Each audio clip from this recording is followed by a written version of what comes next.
Welcome back to Working Through Moments. This next video we're going to be looking at something called equilibrium. Now this is a really important property and concept in mechanics because it's when things are balanced. So we have looked previously at forces in equilibrium, but equilibrium means so much more. So if we take this example here, we have a man sitting on a bench and there's a mass on the other end. Now, as with all mechanics type questions, what's very important to do is draw on any forces to our diagram. So let's do that. So first off, the man has a weight. Now, we don't know, we haven't been told the mass of the man, so we don't know his weight, so let's just call it W. Here, at this kind of rest, we have a reaction force. And at this rest, we have another one. Now, there is a problem with this kind of labeling it in the way I have here, because we don't know what the reaction forces are. They might be different, and in likelihood, they probably are.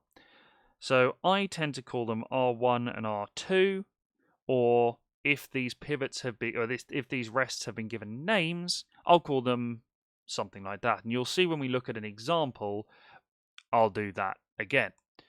Now we have a mass on the other end. We know its mass is m.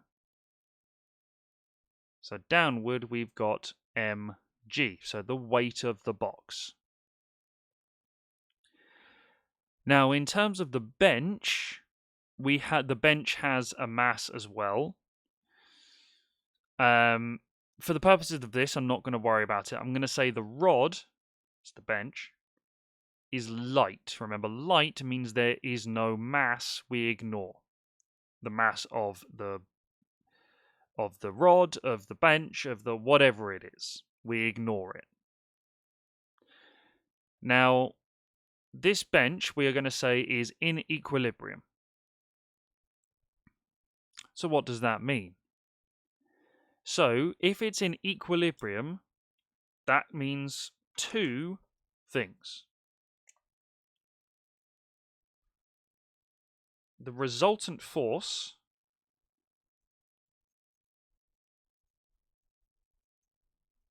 at any point equals 0 newtons. Okay? Practically, in this case, that means the forces up equal the forces down. So in this example, we know that W plus mg is going to be R1 plus R2. In this example, obviously that's not always going to be the case, but it is for this example.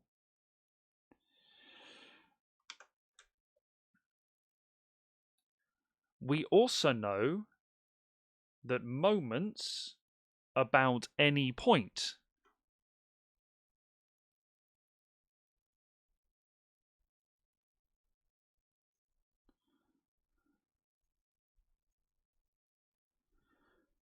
is also equal to 0 Newton meters, or to 0, and then in this case Newton meters, which practically means that the clockwise moments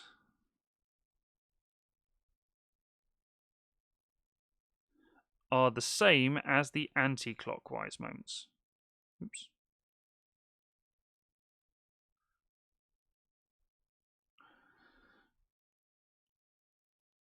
Okay. So, depending on where we take moments about, that is important. Now, important about taking moments in this type of question. What happens if we take moments about, let's call this pivot A, and this one B.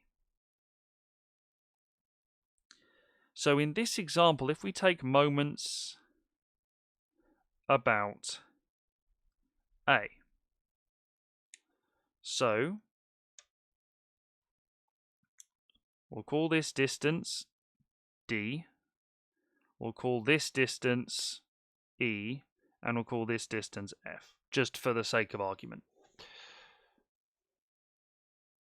So we've got, looking at A, so this is where we're pivoting around. This weight is going to cause a motion this way. This weight is going to cause a moment this way. And this reaction force, it's still a force, so it still creates a moment, is going to cause a moment this way. But what happens here? What moment does this force create? Well, remember, force times perpendicular distance is moment. What's the distance from this force to this point? It's 0. So we ignore R1 because we're taking moments about A. If we took moments about a different place, we wouldn't be able to ignore this one anymore. And that's a really important skill for moments questions, is recognizing that if you take moments about a particular point, you can ignore the forces at that point. So in this case, we're going to get W times D, so anti-clockwise. Our other anti-clockwise moment is here, plus R2 times E, so the distance from this force to the point, is equal to mg times, what's the distance from mg to A? Well, in this case, it's E plus F. This is obviously just an example, but this is the kind of thing that you need to think about. So what we're going to do is we're going to look at an example which is very wordy. It's not in the workbook, so if you're working through notes, you'll have to potentially copy it out. And we'll see how we get on.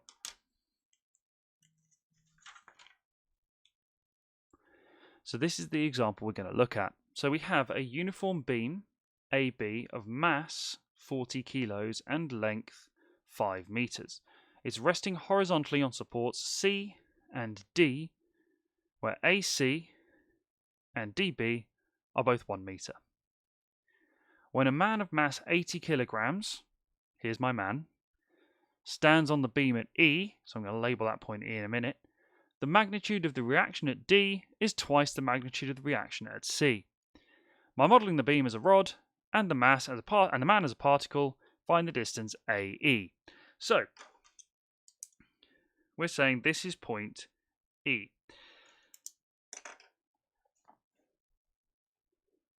Now, something that is very useful, and possibly my diagram is not particularly well equipped for, is that a very early word here is uniform.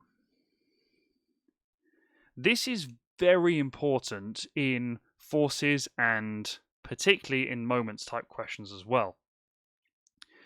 Uniform means or tells us that the mass or the center of mass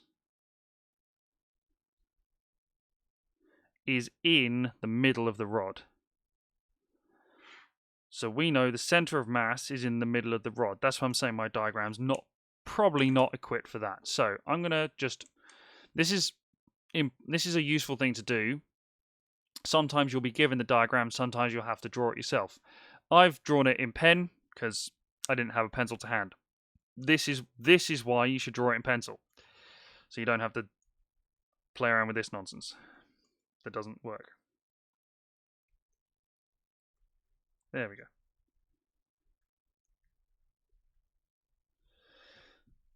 So I'm going to move where the man's standing. I'm going to say the man's here.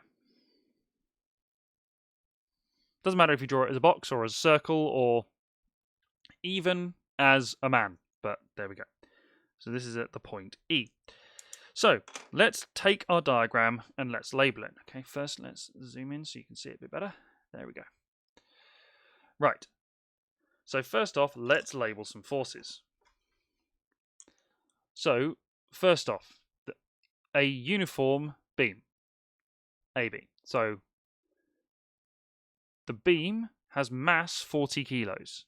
So in the center of the beam here, we have the weight of the beam.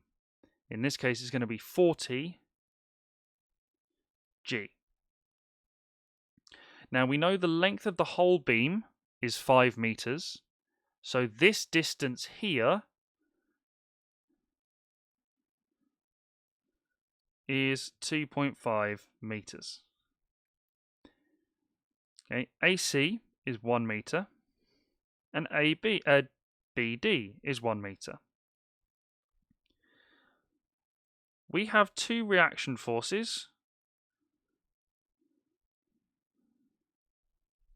because we've got 2 points where the bench is resting, and then we have the weight of the man. Okay, the man is 80 kilos, so it's 80 G.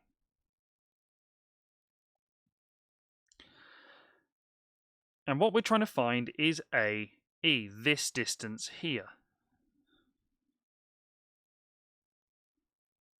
Now, I've cramped it so I can try and fit everything on one page. You should try and make this a little bit more spaced out. So this is what we're trying to find. So let's give this a name. Let's call that distance X. Now, we want to take moments. Okay, because moments we know is force times distance, we need to take moments so we can work out a distance. But before we can do that, we need to work out forces. This system is in equilibrium, okay, because we're not told it's turning. Which means the forces are balanced. So it's in equilibrium.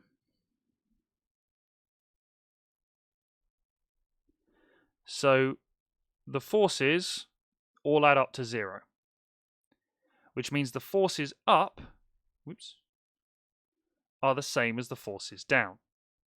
So therefore, RC plus RD is 40G plus 80G.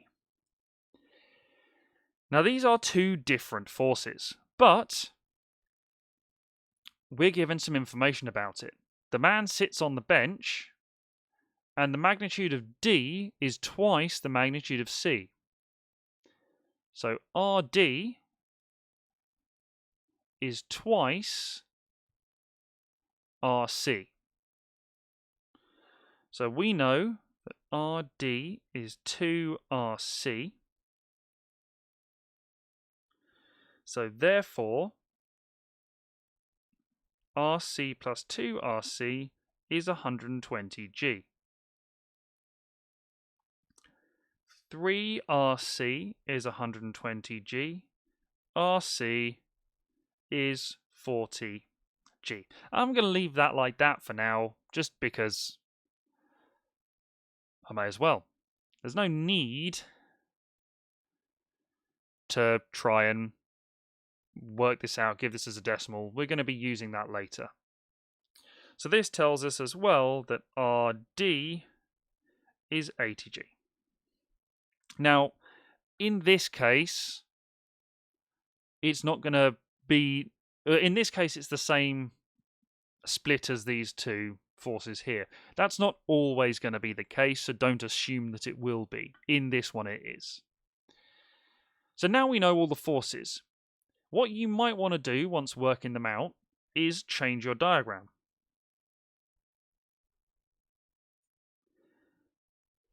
Because unless the diagram is part of the question, you don't get any marks for it, so change it, add things on as and when you work them out.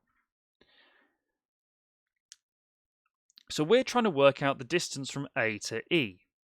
So if we take moments about A, that's going to give us this distance X straight away. Don't forget, we can take moments about any point and the question will still work. It's just this, you might want to give the distance from E to that point a different name. So, for instance, if we were taking moments about D, you might want to give this distance here, you might want to call that one X, and this one something else, and so on. Typically, though, the distance you're trying to find, give that the name, and take moments about one of those points. Okay, so let's take moments about. So first off, before we do anything, what I've written in green is our working out. Annotating our diagram is not sufficient to be giving this a name, so we need to write that down.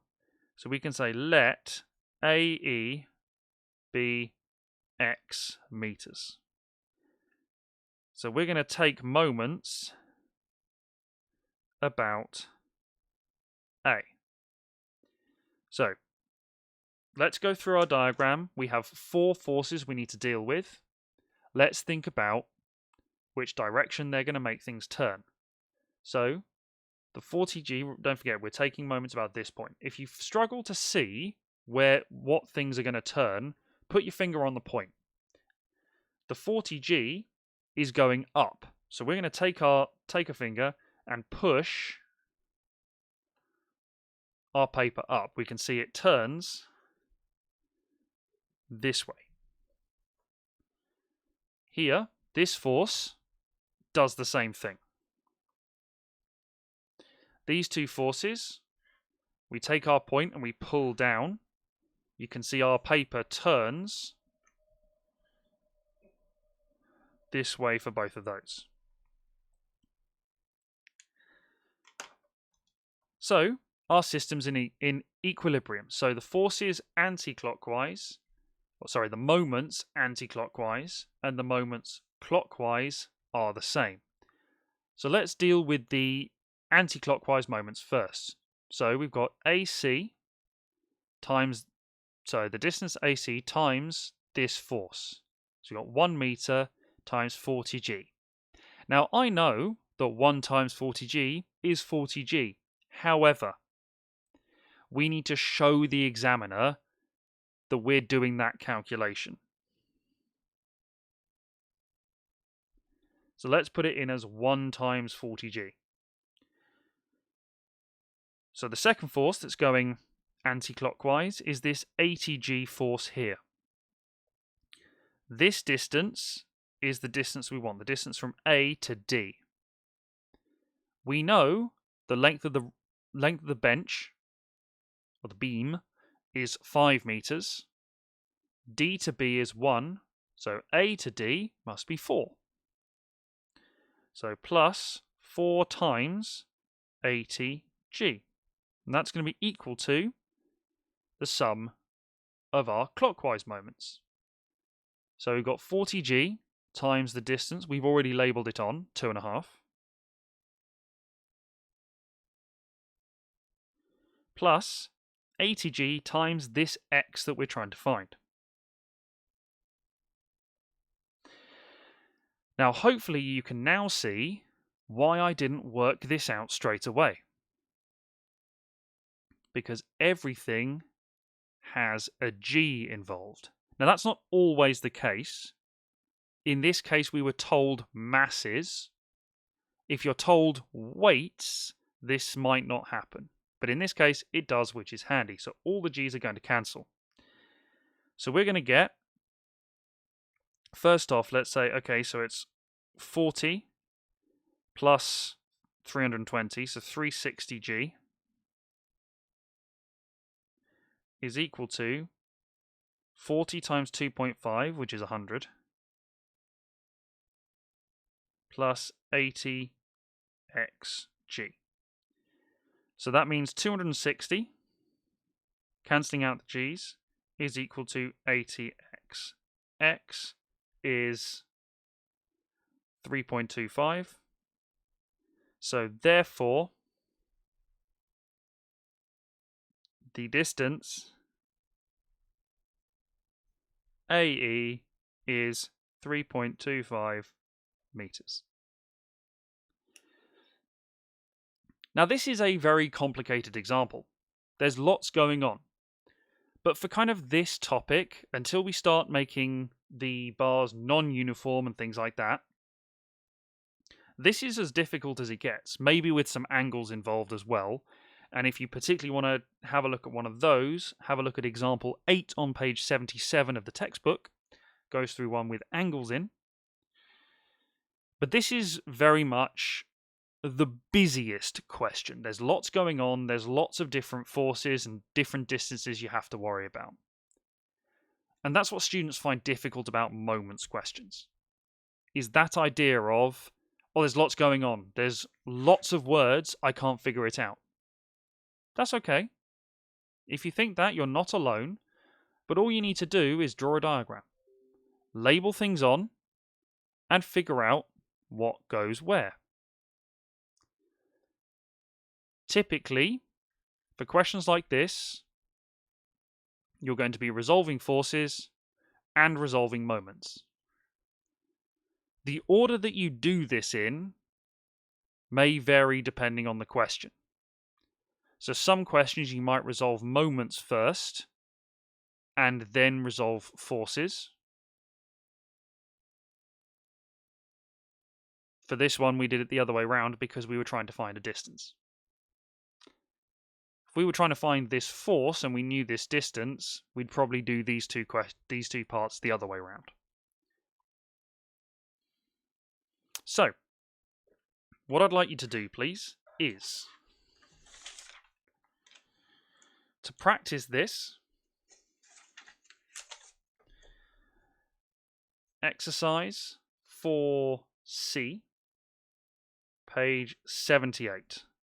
Question 1, A and C. Question 2, B. Again, because these are very samey and very relatively straightforward. Then I would like you to do question 3, 7, and 9. If you particularly want a challenge, then have a go at question 11 and the challenge question from this exercise. The challenge question particularly is quite tricky. Question 11 is a difficult exam question. If you can get onto that now, that's phenomenal. If you can't, don't panic. Try and get to one of the more exam type questions at least in the time you've allocated for doing this practice. So the next video, we'll be looking at what happens if the thing that we're resting on, so the bench or the seesaw, isn't uniform. So if the center of mass is not in the middle. But until then, thanks for watching.